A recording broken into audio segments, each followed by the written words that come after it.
family, it's Kanisha Tachin. I am back with another video. I know I've been gone for a while, you guys. Today's video, I just wanted to talk about how, me personally, I feel like the world pretty much hates me. So, I just feel like people want to take me down.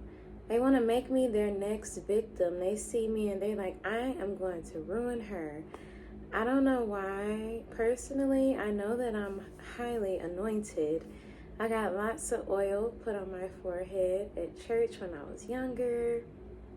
But I didn't think what I was doing was a big deal until yesterday, because when I lost my job at Olive Garden, I thought, well, if this guy could basically commit the act of rape and not go to jail, then as long as I don't hurt anybody, I could just, do things as long as I'm not hurting anybody, right?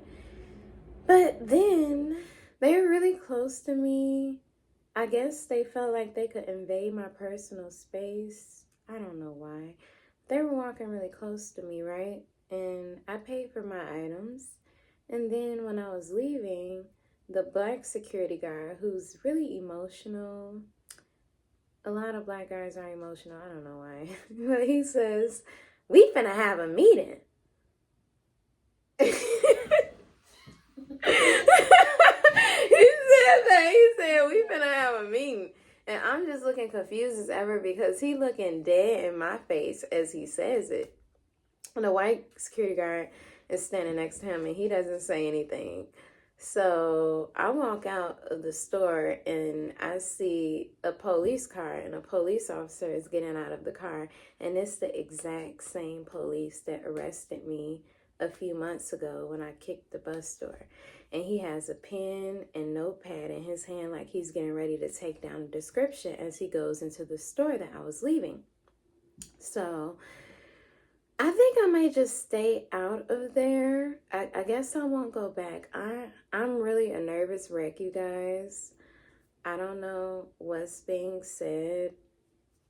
I just don't know. Maybe I will go back downtown, because I usually went downtown to grocery shop, but I took a break because it was just so many people down there, and the suburbs is kind of pretty much dead. So, and I've also had situations happen downtown as well where people like to disrespect me and make me their victim. I'll tell you guys about a story. When I was at Whole Foods, I was getting me and Desi 2 slices of pizza, and then there was this like fat, short Mexican girl.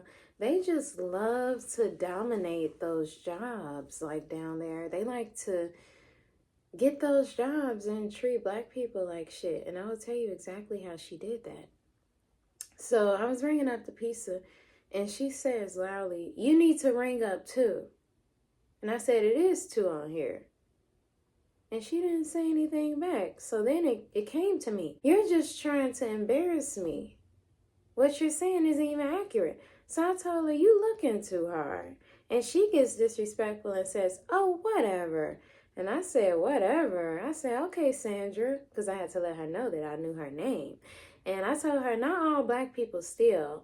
And she said, I didn't say that. And I was like, yes, the fuck you did just say that, because you sitting up telling me that, I'm supposed to purchase 2 slices of pizza, and it's 2 slices of pizza on the screen. So eventually I just went off on her and I told her to shut the fuck up talking to me. And it caused a big scene. A lot of the white people was looking at me like I chopped her motherfucking head off. And she walked away. She walked away. I didn't even see what she was. I was doing all this talking, and then she had walked away. So then it looked like I was talking to myself. But I stopped going to that Whole Foods on Chicago, because now every time I go in there, people look at me like I'm crazy. And also another downside to going downtown is riding the train. And I heard about what happened to that young lady that took the train on the blue line. It was just hard. Crazy niggas sit behind me and my child on the blue line. I look behind me and this guy has several burn marks on his face, and there's several available seats available to him, but he decides to come and sit by me. So I got up and we moved 4 carts ahead of him because I just did not trust him. This is what we have to do to survive. And I just wish people stop making so many assumptions about me because I look young and because I have a child. I can tell they make a lot of negative assumptions, and they also demonize my spiritual gifts and subjugate them, because I can tell that a lot of white people are angry at me for reproducing. I see the way they look at my child. They be looking at her hair, trying to see, because she's light, trying to see if I laid down with Brad. No, I did not lay down with Brad. And then they will make jokes about how black women are always having abortions.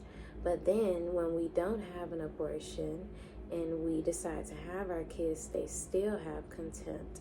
And I feel like this shows the denigration of the black female that society loves to portray. And I just feel like if it continues, there will be imminent destruction, because we are the mother of this earth. And I know a lot of people say that, but without us, there would be no other races. And I just feel like the way people treat me, like not everyone, but I notice subtle things. And even like with other black people, I just don't know. I just feel like nobody likes me. And this is why I made this video, because I feel like people have done everything they can to denigrate the black female, and now it's growing its ugly head. You can barely go anywhere without any peace. So just please keep me in you guys' prayers, and I just want to thank you guys so much for listening as always, and I will see you guys in my next video. Peace, love, and black power.